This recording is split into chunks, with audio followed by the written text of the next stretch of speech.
Hello everybody. Today what I want to look at with you is how to graph our base quadratic relation, our parabola that we were looking at in our last lesson. Um, so to do that we are going to need some graph paper. If you have some, great. If you don't, a couple options. One is if you have some line paper like this here, what you can do is just take a second piece of line paper and put that underneath. Okay, if you press down, you can see the grid that is formed. You don't necessarily have to draw every single line. All I'm going to do is, looking through the page, you may not be able to see on the camera, but I can see that I have a vertical line there. So I'm going to draw on that one, and then I'm going to pick one of my horizontal lines like this here. And then I can just highlight where those marks are. We don't have to draw on every single line. Okay, something like this here, and same then horizontally and then vertically. We can put little ticks and we can create our graph that way using 2 sheets of line paper. If you don't have that, I guess do the best you can to draw some sort of graph, but I would like you to work through this exercise with me today. What I'm going to do is do it on graph paper so that hopefully you can clearly see what I am doing. And at any point in the video, if I'm going too fast or you need to write some stuff down as you're drawing your graph or working through this, then just press pause on the video, complete your part, and then continue to watch the video. So as we go to draw our base quadratic, the first thing that we need to look at is then what is the equation. So the equation of this parabola that we're going to be working with is y equals x squared. The part that's going to make this quadratic and give us that curved shaped graph is the fact that this here is being squared, that we have y equals x squared. And then with any graph, if we're uncertain about what it looks like, then our first step is that we will make a table of values for this.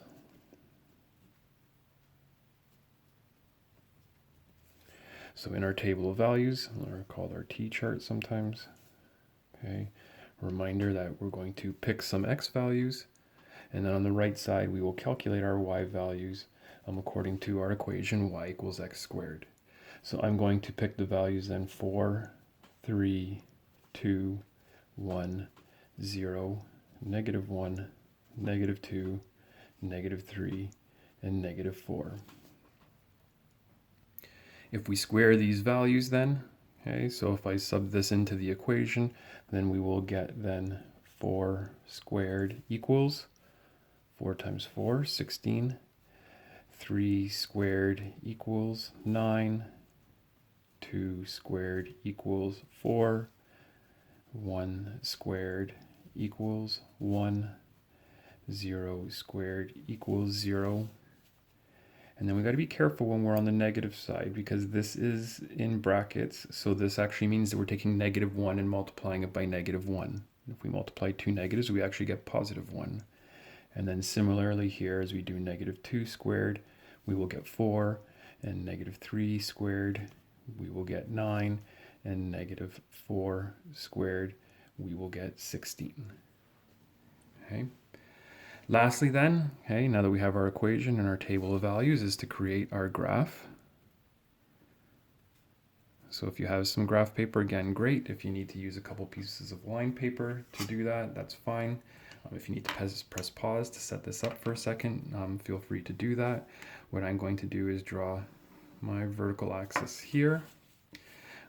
Notice that all our y values are positive. So for my x-axis, I'm going to draw that instead of in the center, I'm going to draw that quite a bit lower.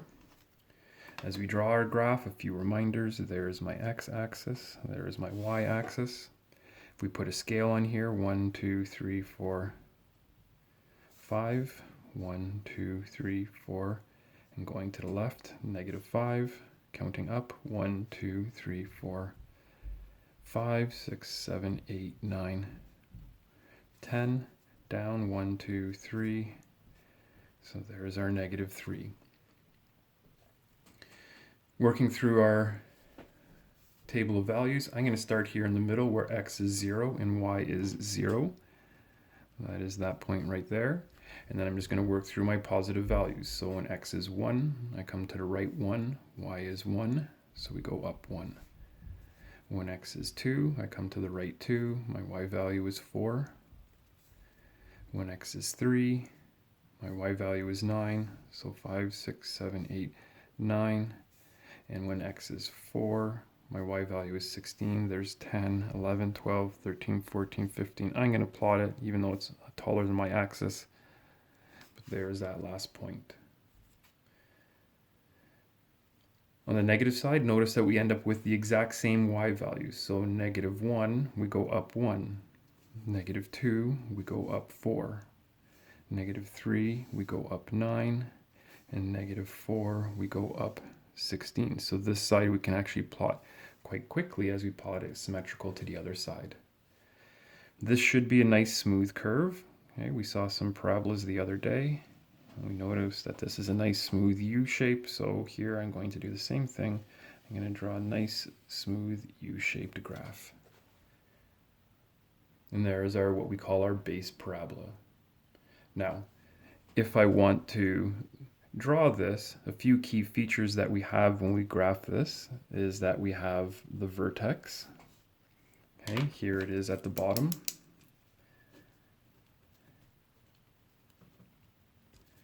So it has coordinates then 0, 0. We have the direction. In this case, it is opening up. And lastly, what we have is what we call this Y pattern. And this Y pattern is what we had formed in this table of values. Notice that our Y pattern, as we did this, if I go over 1, we go up 1. And if I go back to my vertex, if I go over 2, we went up 4. And if I go over 3, we go up 9. And if we go over 4, we go, so over 4 from our vertex, we go up 16.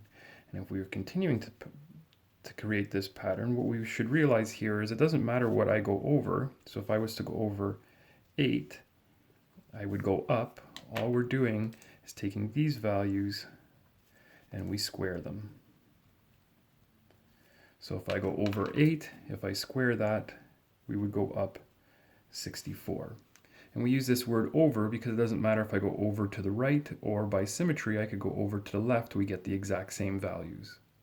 So sometimes we then simplify this, and instead of saying over 1, 2, 3, 4, because we can see that pattern easily, for our Y pattern, sometimes we just summarize this as 1, 4, 9, and 16. And I'm going to say dot, dot, dot, that pattern continues. So there is our Y pattern then to be able to graph this. So for any parabola, if we know the vertex, then we can use this pattern. Over 1, I go up 1. From the vertex, if I go over 2, we would go up 4.